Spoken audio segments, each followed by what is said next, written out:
She who thrives. Phoenix rising. The true me. The ups and downs crazy in life.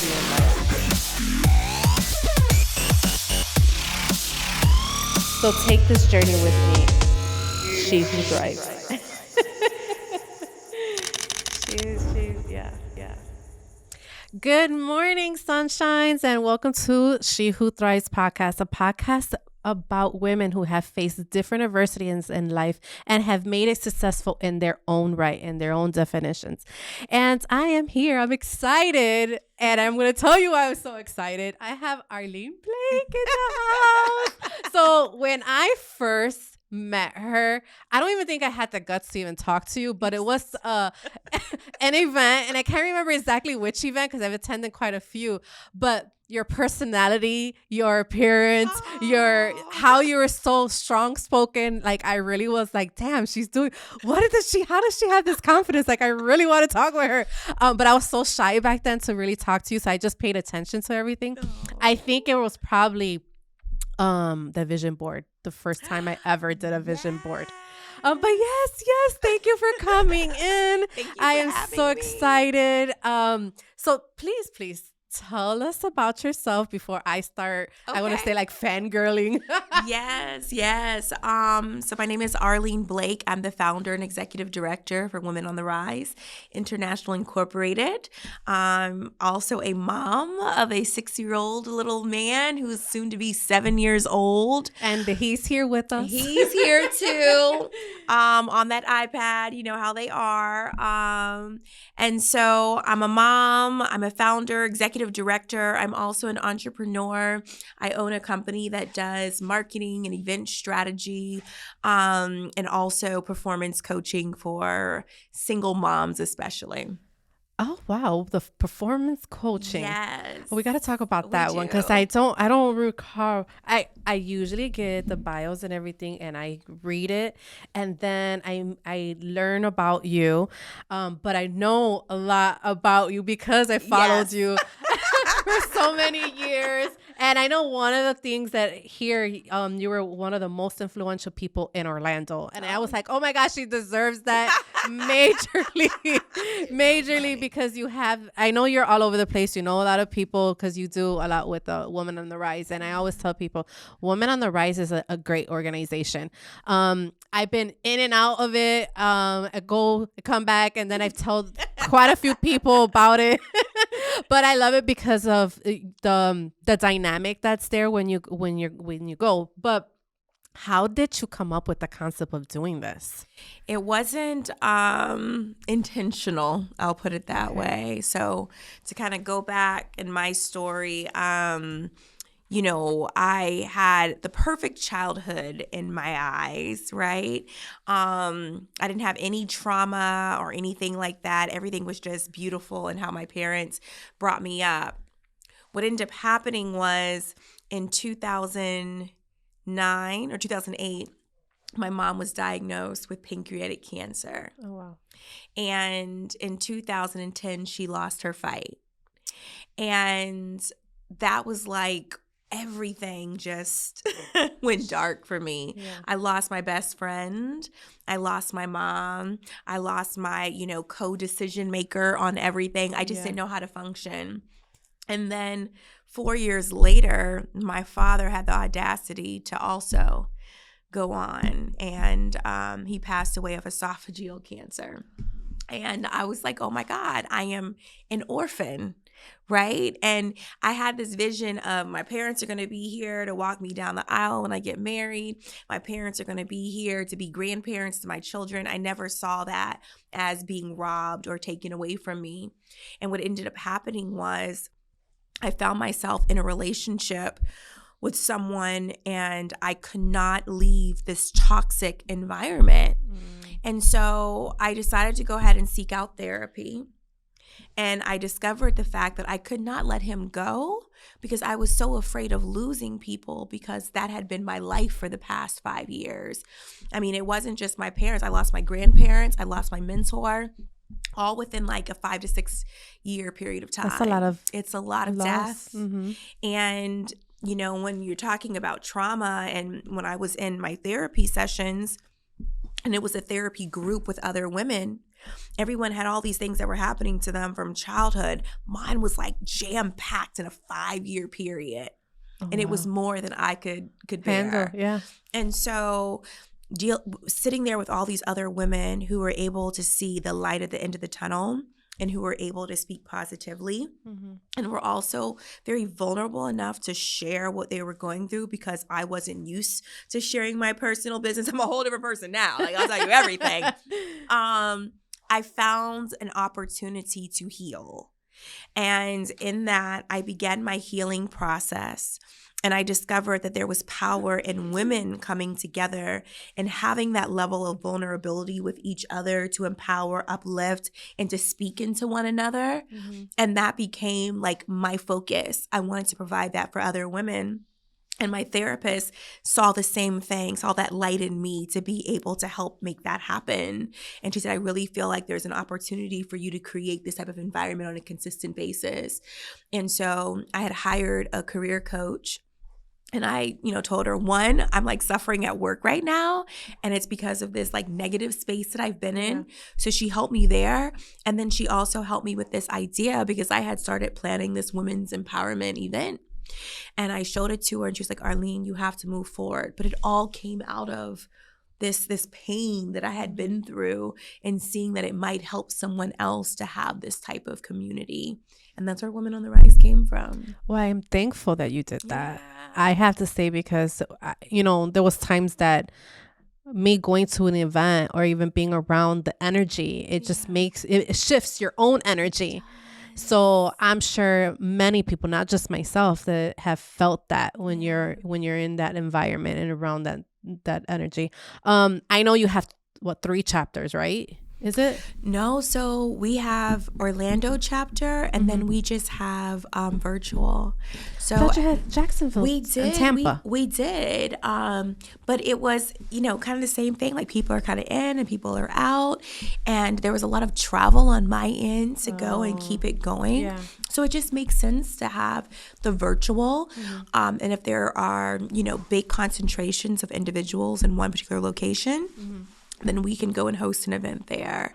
But we have decided to just focus on having this Orlando chapter, which we call headquarters.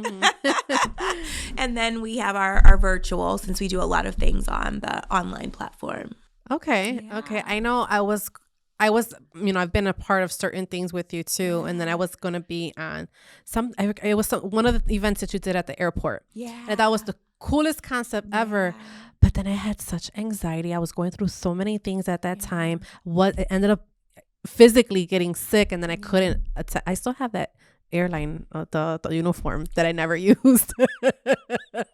So they did an event in the airport. Listen, this is like, it was a whole vibe, you guys. So Orlando International Airport was opening up a new terminal C, which is now Brightline, right? Goes through there, the train. And so before they opened it, they were allowing groups to use it as an event venue. And so we're like, oh my God, we're going to be at the airport during the conference. What if we became flight attendants? And so all of our team dressed up as flight attendants. And when I tell you, it was the best thing ever. And that will go down in history as one of our best events for me, just because of that theme. I was sad People thought afterwards. We were like real life flight attendants. People were asking like, what airline are y'all with? Yeah. Diva Airlines. I seen that. I was just like, man, I should have. But I honestly, going through what I was going through, and somewhat of what I was going through, it was hard for me to do certain events because I never knew when something was gonna come crashing down on me. And sometimes I had this debilitating anxiety that it would just come over me, and I just couldn't. I wouldn't be able. I can't even function. Thankfully, going through healing, it helps, because I don't do that anymore. Now I'm doing things that, even if I'm anxious, I still do it. Yeah. So what was it besides Women on the Rise that helped you heal through all of that trauma that you went through? Because in a 6-year span, losing so many people, that's hard, because you're not even over mourning one person, then you have to start mourning another. So it's funny what you mentioned just now about, not knowing when these emotions are going to come over you. I have like a very strong ability to block out emotions. And I don't know what it is that allows me to do this, but I will block things out. Like I won't process my emotions. I won't allow them to dwell, but it is going to mean that at some point it's going to all come gonna, down. Yeah. right? And so I am like very high functioning in that way. And I could wear the biggest smile and be going through all kinds of things, right? Like I'm always on, but there's something that's happening, right? That's how I made it through. That's survival mode. It's very much survival mode. And that's how I function. That's how I operate. Being a single mom, it's a struggle, right? Being the executive director and founder of a nonprofit with a lot of women. That's a lot too. A lot of emotions. I had to hire a therapist this year just to deal with that, right? So that's a lot of personalities, Yeah. And everyone has a way that they want to be handled, talked to, and everything else. And I can't be everything to everyone. Right. So I leave it to God and my therapist. But, it is what it is. I love it. When I have the opportunity to enter into a space and see all of the women that we've been able to impact over the years, it makes it all worth it. Do they stress me out on that way there? Absolutely. I think anything has stressed you out, though. Being an entrepreneur itself is stressful. It is. I think this has been like a great learning experience for me because sometimes we will make a decision about something and not really worry about like how a person is going to feel or react to it. I have to be concerned with that because there's the reputation of the organization as a whole on the line. And if someone takes something personally and you didn't intend for them to, that could be a bad review later. That could be other people being impacted and wanting to be a part of the organization. So I have to always be very careful about how I address things. I can be as right as I want to be, but I have to really always think about how someone is going to take that message that I have to give them, right? Which I love ChatGPT now because I'm like, okay, I was going to say, how can I make sure they don't take that out of their job, so. I did the same.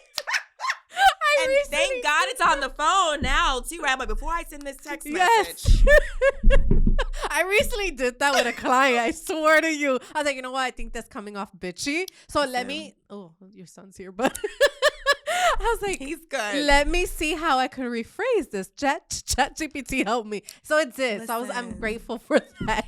And it doesn't just help in business, it helps in relationships. So you want to make sure that man understood your feelings. I haven't used that for that. I could do a whole class. You should. There you go. There you go. I might be able to charge for that one yes, too. Yes, because not everybody knows. Get your man together. Yes, right? Not everybody knows about how this to whole get what AI. you want. Yeah. Yes, you should. You should. I wonder if you'll realize if it's ChatGPT or so you have myself. to make sure your voice is in there, right? And so I sometimes will tweak what it said. Yeah, I tweak a lot. So it sounds like me. It is me. It is me. I asked it to do that, right? So it's me. Because when I see that it doesn't show me what, I'm like, there's certain words I know I wouldn't use. Like, okay, change that. Like, don't use that. Yes. Or whatever. So, yeah, I should try it. Sometimes I'll say, like, use my bubbly tone or something else that might just describe my personality to make sure that it's coming out in whatever that is, right? Or sound very loving or caring or understanding, right? Yeah. I haven't used the B word, but there was something like I didn't want to come off as being... I forget what word it was, but it understood. Yeah. It understood. And I did not come off that way. Yeah, that's a good one. I know when I seen that you were using, I figured you used it with my bio when, guys, I was on my first panel and she invited me to be on the panel. And I'm terrified to do certain things. So when she said it, I didn't say no. I just said, yes, I'm going to do it. One is because of certain situations, but it was like, you know what? I'm going to get out of this. But then when I seen that it was my bio, I was just like, man, I should have did a different type of bio because it was, I was like, I don't know if she did it or if I did it. I'm sitting there thinking like, There's some things that are missing. Yes. ChatGPT, but listen, I have to chop it down. We'll be there all day reading these bios. But I didn't know if it was me that I gave it to you like that or if it was you. Now, there were some that came shortened, so I couldn't tell you. Some were already shortened, but if they weren't, I asked for it to reduce it down to like 800 characters or less. And I even had, I think it was like Charisse. She was like, hey, can you send me that copy of that bio that you shortened? I'm like, yeah. But yes, that's like my personal assistant, ChatGPT. I honestly, it's been my personal assistant too with a lot of things. I have to say, if you haven't used it, start using it now, because I've told my clients too to start using it. It helps me even when it comes to my financial world. Like, all right, how can I put these numbers into words? Because I'm great at numbers. So sometimes it's like, okay, to explain it to how someone else will understand it, not how I will understand it. Absolutely. It's a great translator. Listen, I'm going to tell you, so like even for Women on the Rise, so for those of you who don't know, we do different workshops throughout the year for our members. So we have, we were doing Canva workshops, but I had to kind of pivot a little bit and do AI. So we're going to have different topics that we'll put out at the beginning so everybody can sign up for the ones that they want. Yeah. But when it came to doing the AI, we had some requests to do grants. And I'm going to go ahead and do that because like I applied for a grant last year. It was the day that it was due. I used AI to help me with the grant application. Mm-hmm. They had received over 100 applicants and we won. Oh, nice. AI is great. Same day. Okay. I could not have done that if it were just me, right? So, I wish I knew about it when I was writing my book, honestly. Girl. And just to throw it in there and have it just to kind of refine it and just catch different little things or to give you suggestions, like that's the best thing. Yeah. And like I'm working with a student right now to assist me with doing some research. And she was kind of struggling with finding or like how to lay everything out. I was like, girl, just get all the data, like answer all the questions that I gave you, throw that bad boy back in ChatGPT and have it drafted for you. And then we can go and tweak it from there, right? Yeah. So I love it. It's great. It's amazing. So that's one thing you use to help balance you out. Yeah. What else are you doing to balance you out? Because you're doing Women on the Rise. Yeah. You have, what was the other one? Just Start It. Just Start It. That's my business. I did look that one up. There's a landing page. But what... Are you working actively on that one? I am. It's relaunching for January 1st. Yes, thank you.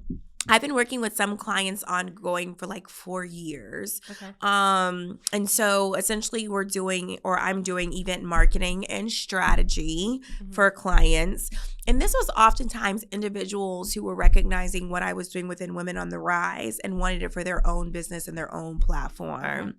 So being that, events is my forte. And just for those who don't know, I've been in events for, almost 20 years now. Oh, wow. I was a wedding planner for many years. I had my own business, which is how I met a lot of the event designers and planners here in the area because that was my before life. Okay. And I did that all while I was working and managing a law firm in Winter Park for almost 8 years. Oh my God. What caused me to close my wedding business was my parents being sick.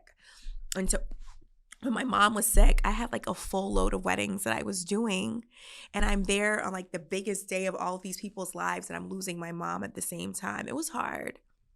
And so I made it through that. And then when my father got sick too, done. I took care of my last wedding that I had on the books and I never looked back. And then with Women on the Rise, it kind of gave me that opportunity to get back in that event space. And so that's kind of purpose. With a different purpose. And let me tell you, it is a whole different beast, right? Because you didn't have marketing when you were doing weddings, right? Yeah. And so I have to make sure tickets get sold for events that we're going to. So it's not all about just making it look pretty and having some content. You have to make sure that you have, repeat customers coming through, that you're able to fill up the room, that your corporate partners are satisfied with, everything that's happening with the event. There's a lot of different pieces. And so, I'm blessed at the fact that we've been able to be successful in that, but it's no easy road because I've seen a lot of people come and go in this space. They'll do an event maybe once or twice. You're like, girl, that's too much, and they're done. We've been doing it now for 8 years. So that's a long time, and you have quite a few events throughout the girl, year, right? We have so many events. So, we have our monthly meetings that we have. Those are called programs as well, too. And the reason being is because it has all the same elements. There's venue, there's food, there's marketing, there is educational workshops that are taking place in all of those. So that's every month.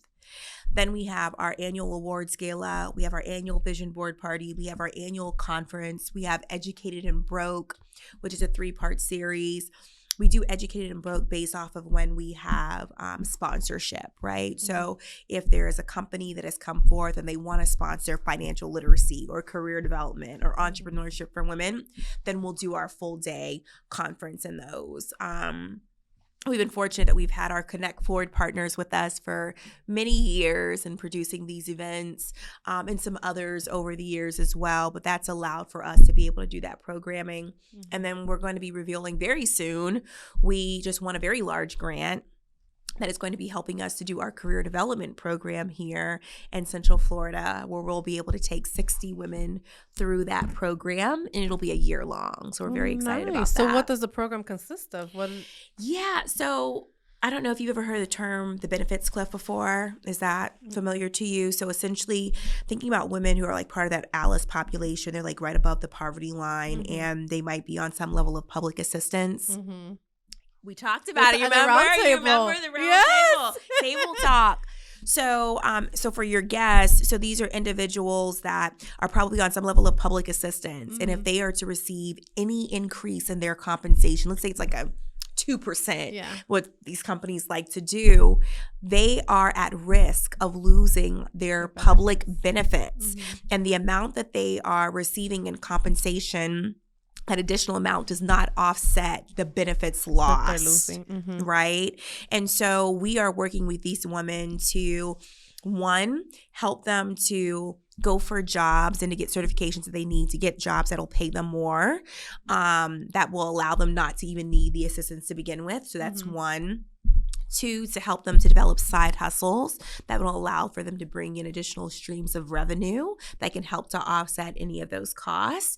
And then 3, to really just put them in a space of educating them like on credit rehabilitation. How do you get lower interest rates so you're not having to pay so much for certain things?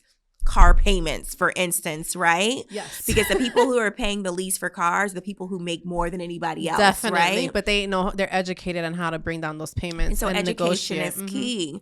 And there's other things as well, too, that impact these individuals from not being able to kind of compete in the marketplace, right? And so we're educating them in all those areas, how to be strategic with their funds, HSAs, things like that.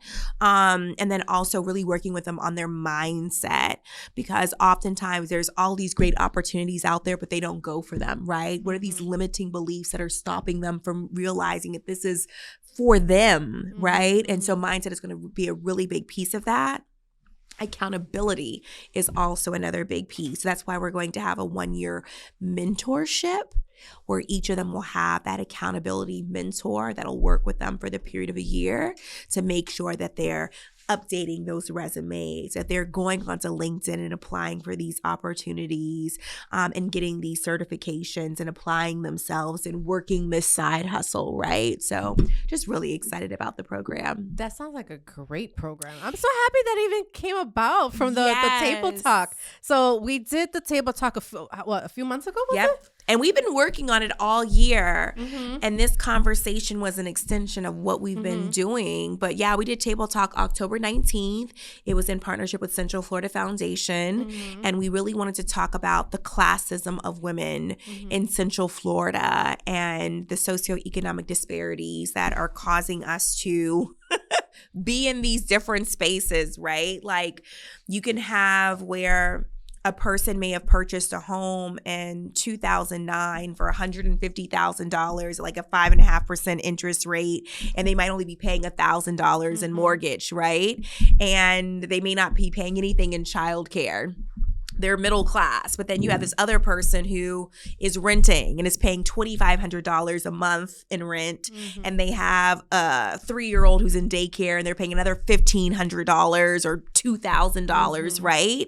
Like it's not balancing, right? We're so on different levels because of inflation and cost of housing and all of this, right? And in the last few years here in Orlando, the cost of living has increased because so many people from up north came down during COVID and raised, the houses so much, but the jobs here are not, increasing. They're not paying what you need to survive here. So in that table talk, there was quite a few that were either back home or they were living somewhere else or with roommates, if I recall. I have to say that I was very blessed to be still okay and have a roof over my head.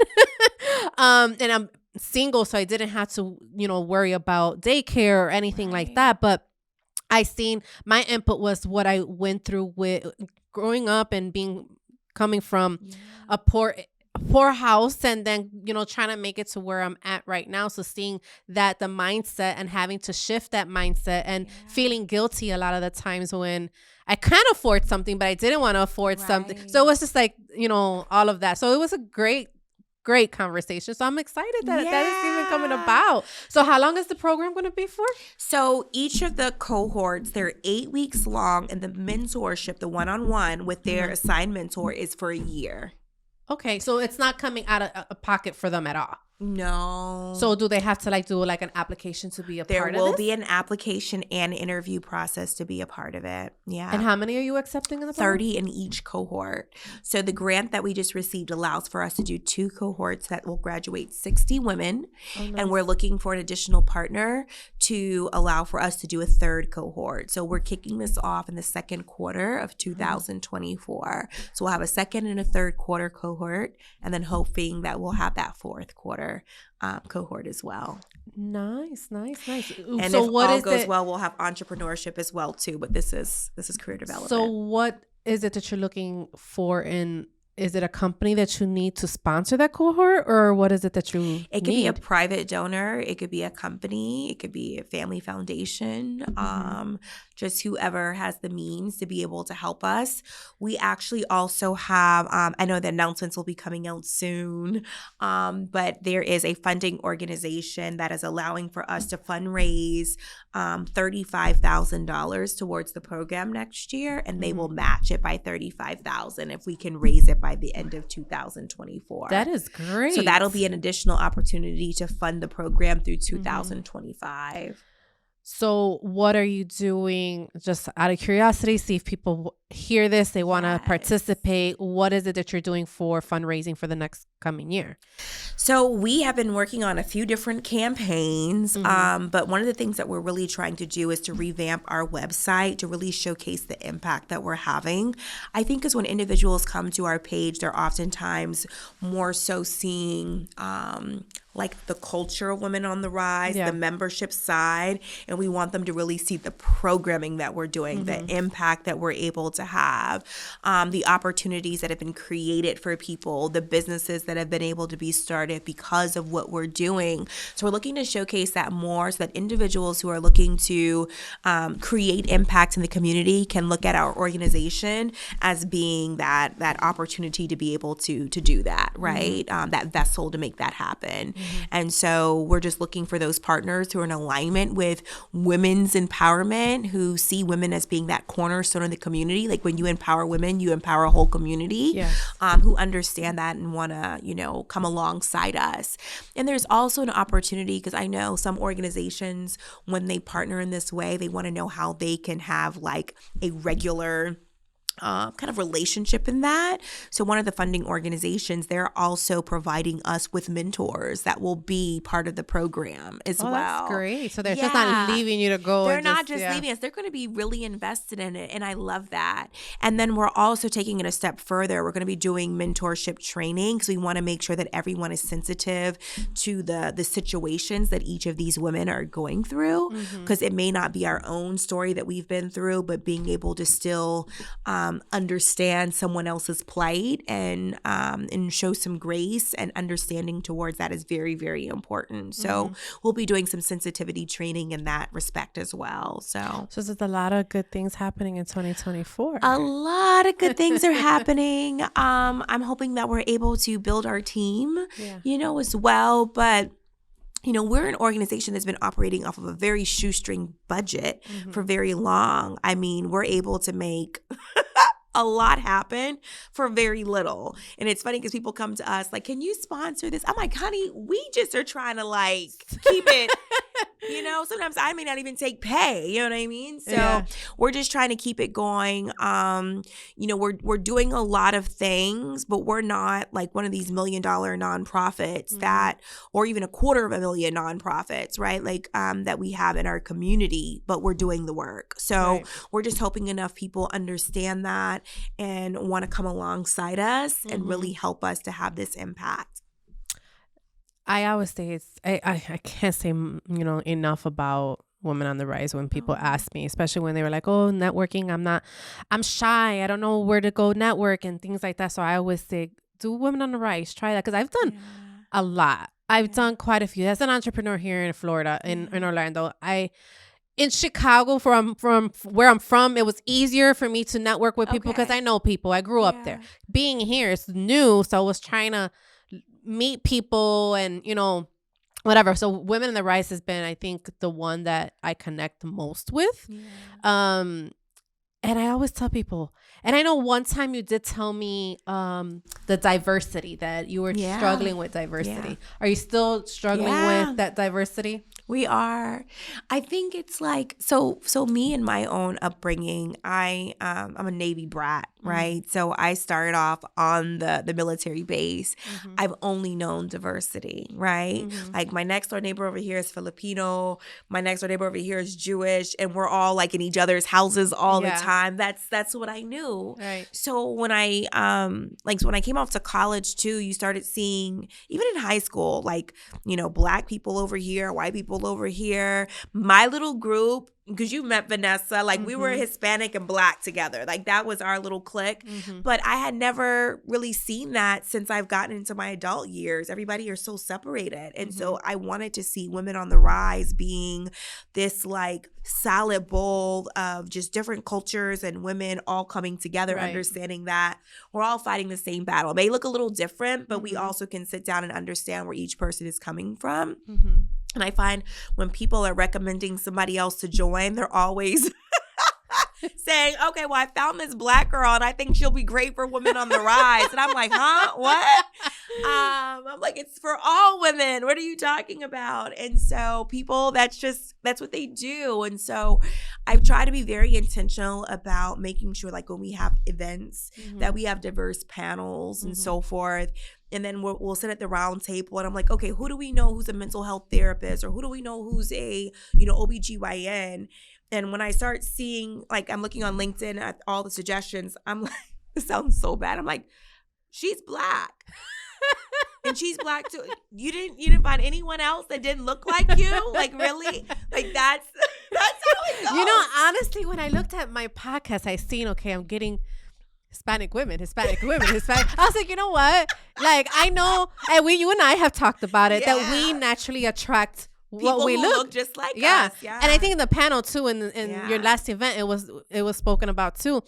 So it's like, I need to be more diverse because Chicago's very diverse. So, although there's, segregated areas, communities, but it's very diverse. So down here, it was harder because it was the Hispanics, then white people. And then when I got around Women on the Rise, I was like, okay, there's the Black people. And I'm just like, all right. But we're not a Black organization. We have a Black founder, right? But it's funny. But I can honestly say that I connect with this side more than anything. So it's like, I like this. And then, all right, can I see more women my color as well? Because I'm Hispanic. People say I'm, brown, but I'm not. I'm very pale. But I love it. Like, and then it's like, okay, what can we do? And that's why I try to tell, because I do attract, Hispanics, go to here, go. And if you don't want to go, tell me, call me. I'll go with you, so that way you can get used to it. So what can I do to help that with more of diversity in the organization? Yeah, I would definitely say like Women on the Rise is a safe space, and I want more people to feel comfortable going to it. And if you find yourself not always being comfortable with going in spaces when you might be the only person, bring a friend and enjoy the experience together, right? Yeah. And you might find that the next time it's just you that comes, right? Or it just might be her that comes, or sometimes you come together, but at least try it, with someone else first, if that makes you feel more comfortable. Because I've been that person where I've gone to, the Asian group events. I've gone to groups that I'm the only person of color, right? And I don't even think about it. But that's me, right? Everybody didn't grow up in that same way. So do what makes you feel comfortable. But I think Women on the Rise is definitely a place for people who they don't worry about that, right? Like they're comfortable just being around other people, and they love the camaraderie of sisterhood, and just in that way. It's very welcoming. If you want an organization that's very welcoming, you'll find it there. You'll feel it there. It is a beautiful feeling, and I'm very protective of it because there has been negative energy that has found its way coming through the doors before. And people are like, oh, girl, I'm going to join. I'm like, should you? So do you reject people when they want to? I've never rejected someone, but I don't necessarily follow up with everyone, right? Okay. When they've considered membership, or I'll have conversations with people about how they carry themselves or how they talk to others. If I notice that they're being taken a way that they may not realize they're being taken as, because people come off wrong. And I've had other situations where we've had, members in the past and other locations where our personalities just didn't work well together. And that's okay. There are a lot of groups that are out here, and there is something for everyone. And I'm not going to make it seem like Women on the Rise is the group for everyone. But if you are a person who is healed or is going through your healing process, this is the place for you. Yeah, I would have to say that. I haven't attended the Educated and Broke one. How did you guys come up with that? So Educated and Broke, that's for everyone. I don't care if you healed, not healed, Black, white, Asian, whatever. It's for you. So Educated and Broke came, over the course of some of the years of doing Women on the Rise programming and seeing some of the chief complaints that we were getting from women: being dissatisfied in their careers, not earning enough, not having parents who were entrepreneurs and knowing how to run, start, scale their business, so forth, right? And just really needing some of that insight. And so we were like, okay, we have to help women to be able to find their voice, to articulate their value in the workplace, right? Because the one thing that I always knew in the workplace was I needed to make sure they knew the value that I brought to the table, because I wanted to make sure that if I left, they felt it. Right? So I would have to remind my boss of all the things I did. Oh, yeah, I worked on that, and now that's done. And I'm letting them know always, right? And some people have a hard time with doing that. But like, I remember this was my first job out of college. I was working at a law firm in Winter Park. I started off there at $30,000 when I graduated. And I think before I left, I was making closer to like 70. And so that's a big jump, right? But that was me always articulating my value. And I wanted to make sure that women were able to find that voice. There's no place in being modest about what you're doing. They need to know, because oftentimes your employer does not know all that you do. When they know that, you have a better opportunity to negotiate your salary and to ask for the increase. I was always able to do that with no worries, because they knew what the value was that I brought to the table. It's so funny. I sat down with Sammy. She was on one of the panels, the sisterhood panel at the conference. She's Latina, and she was talking about one of the things that she had to learn was how to talk white male. I said that now, yes. Yes. So you have to know how to talk about value, money. Like, that's the talk, right? Yeah. And people have to know, like, what is the monetary value that you bring to this role? You need to know that, right? So teaching women how to negotiate their salaries, articulate their value, right? Bring in that additional revenue. Then how do they budget and save, right? Then how do they take what they've been able to save and invest that, right? Then how are they able to take what they've learned over the course of their careers and take their passions and to start a side hustle that allows for them to bring in additional revenue? How do they take that side hustle and now scale that into a full-time business? That was educated and broke, because so many women had gone off to college, right, thinking that this college degree was going to more than take care of them. They're going to get all this money and life is going to be great. And then they're like, who the hell is Sally Mae taking all my goddamn money, right? Right. And not having like a pot to piss in, right? And so we wanted to make sure that people weren't struggling in that way. Student loans weren't boggling them down. Credit cards weren't keeping them underwater. That they're still able to go and reach for that American dream and buy the home that they want to and take care of their families. So we have all of these wonderfully educated women who are broke. Yeah. Right. And so we wanted to help with that. And so that's educated and broke. And so we have our financial literacy, our career development, and our entrepreneurship, all to help these women. I think too, when you are going through that, you feel a sense of feeling ashamed of yourself. I knew you were gonna say shame. Shame is the word. Shame. Okay, shame. It is the word. And it's hard because I worked my butt behind off to get my master's, double master's and all of that. And I felt like they still didn't value any of that. And I know I was very knowledgeable in what I was doing. And I still wasn't making the money that my male counterpart was making, especially in the finance world, is where it was very male dominated. So I had to really fight for myself, but I was still struggling financially at home, counting those pennies, trying to make the rent, trying to bring food into my table. And I didn't want to live off of public assistance because I was raised on public assistance. So I vowed to myself not to, go that route when I'm older, because that was a goal of mine, never to be on public assistance. And it was hard. So when I seen that, I was like, I don't know if I ever want to admit to myself that that's where I was at, because when you're dealing with businesses and money and people with money, you don't want to say, yeah, for a point I was struggling and I didn't know what I was doing with my money. So how can I teach them what to do with their money? Yeah. So that was something that I didn't want to put out there. But when I seen that, I was like, man, that's pretty dope. Yeah. No, it's a lot of people's situation, and shame is real, right? And I think for me, like the biggest piece is being able to admit that it's not going well, right? Yeah. Because when you're faking the funk, people don't know how to help you, right? Yeah. And so I want people to be like, hey, like, I'm dealing with career shame. I'm dealing with, not liking where I'm living. There's like so many different things, right? Yeah. But being able to admit that so that a plan can be created to get you to that next phase, right? There's so many programs that are coming out made to assist each of us to be able to get to that next space. Yeah. And so, we're on that path with the women that are part of our program and part of our organization to help them to get to that next step.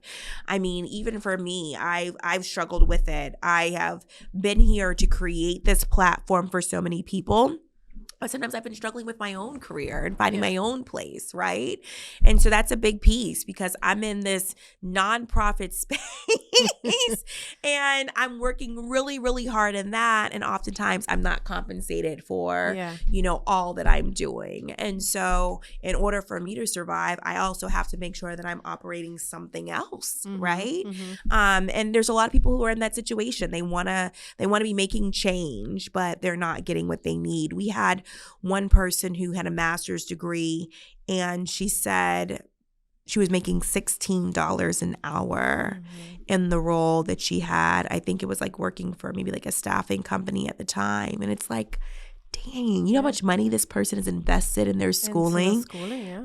That's educated and broke, right? Yeah. And so we want to make sure that people are utilizing their skills, they're utilizing their education, and they're able to leverage that to make more. And I will say that in our programming, we're not pushing people to get advanced degrees. Like that is not. I say the same thing.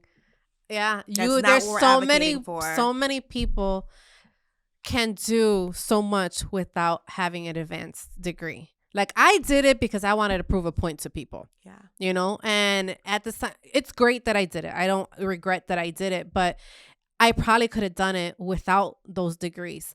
Especially in this day and age that you can do certification courses for certain things or whatever, and then you can keep on. But it's that mindset. Yeah. It's the mindset that you really want to go after what you want to go after, and really see what it is that you want to be. Because if you want to be a nail tech, then you don't have to go to do that advanced degree. You can be the greatest nail tech with all of these. I love my nail tech, guys. I love her. But there's so many women that do all of these designs or, you know, whatever. They perfect their craft. Yeah. You don't need to have their masters for that. And they're making a killing doing this. I don't have the talent for that. But So there's so many things that different women can do. But it comes down to that mindset. Stop taking the words out of my mouth. I'm reading your mind. It really is, because what happens is when they stumble, they're like, okay, well, what else can I do that's easy to try to get? It's going to cost them money, but it's like, oh, let me go get this other degree. And it's like, no, you need to get on social media and you need to share what it is that you're doing. That may seem difficult. It may seem like your wheels are spinning, but that's what's going to help get you to that next level, right? So I think we hold ourselves back a lot out of fear of failure, fear of what people are going to say about you, fear of all. One of the people that I really pay attention to is Gary Vee, because he comes off like he doesn't care about what anyone has to say. Yeah. And I wish I had that attitude years ago, but not until I went through the healing of writing the book after my divorce that I was able to be like, you know what? Screw it. This is me. This is who I am. This is what I want to do. This is my passion. This is my purpose. And now I'm like really living in my true purpose. Yeah. So it's awesome. And I love the fact that me putting my personality out there, I'm creating new connections, and those connections fuel me on top of that. So it's great. And quite a few connections have been in Women on the Rise. So I love it. And that sense of community, I think that's where is the feeling of it. So we're coming towards the end. So we've talked about a lot of stuff. Is there anything in particular that you want to share on here that we haven't talked yet? Yeah, you know, as a single woman, it kind of seems odd for me to say this, but like I remember one of my mentors said one of the most important decisions that we can make in our life is who we choose to marry. Right? Mm-hmm. And I feel like many of us have like this little missing piece, and we need like some level of balance. Finding that other person, I think, is like part of that balance, right? Someone sent me something recently, and it asked the question, you know, who would you be and what would you be able to do if you were uninterrupted? Oh, wow. And I was like, wow, like as a mom, I'm constantly interrupted, right? And I've had to think back to who I was before then. And I was like, I was unstoppable. And, you know, not having my parents to be able to help me sometimes with that, I'm like, okay, well, I don't have childcare, so that's a stopping piece, right? I got to go pick this little one up from school. That's a stopping piece. Health issues can sometimes be like one of those little stopping pieces that interrupt you from being able to be your best self. But I'm now trying to figure out, okay, what are all of these little interruption pieces, and how can I counteract all of them, because I'm ready to be unstoppable, right? And so whether it is having that significant other in my life, like that is a big piece for 2024 for me. Like I'm out here to find my person, right? Because we need to bring you back to talk about dating stuff, because we went out to lunch and we had oh my God, those conversations. Yes. But like I'm looking at it like full spectrum. Like, what does it look like for me? And that is a piece. Like, that has to happen, because I have to have that person who's balancing me at home, right? Yeah. Because right now I have to take care of everything. No, I need that partner. And so I'm just like on this path, like I said, to being unstoppable. And that's a piece. That's awesome. I had to piggyback on that. And it's just so funny because I recently purchased my home. Yes, congratulations. Thank you. And my boyfriend, I'm telling him, like, I like gender roles, and you're not here because he doesn't live here. It's like, you're not here to throw out my garbage. Yeah. So he's coming in, and it's stuff from moving. So it's not food that's not going to get rotten or whatever, but I have a pile of stuff for him to take out.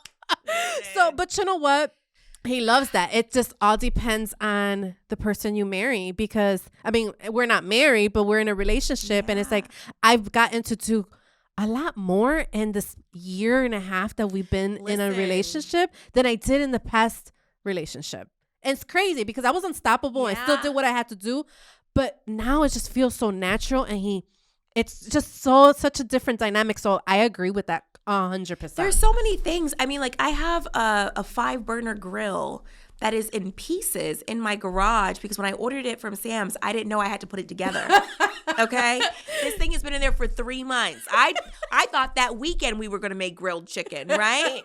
And it's still in there. I'm like, I need a man to come over here to come put this darn thing together. I'm always on the Handy app or TaskRabbit trying to find a man to come over that I have to pay to do this stuff. And we should never have to pay for anything. Right?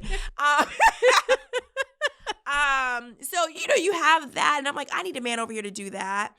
Today I had to take my car in to get work, done. And I still need to pick up my son. So I had to go rent a car. Oh, Lord. To go do all of that, even to get here today, you know? And so I'm like, well, if I had a man, we could have switched off cars. He could have been working from home. I could have took the car to go do. Right. Yeah. Yeah. Okay. So 2024, 2024, we're going to find Arlene a man.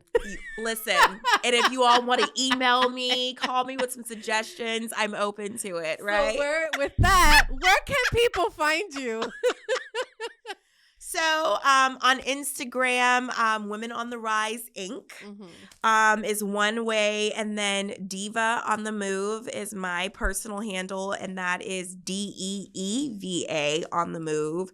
The term that we use is a Hindu term for goddess with the spelling DEEVA. And so, that's the other way they can reach out to me. And then LinkedIn as well, Arlene Blake. So.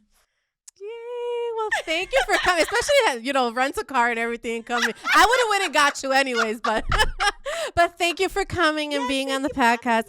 I know, like I tell everybody, if you see the podcast and you're like, man, I should have said something, but we're going to bring you back because we need you to talk about the single life. Listen. The dating, because that's just going to be hilarious. So next time, no tea. We have to have martinis. Okay. Definitely. All right.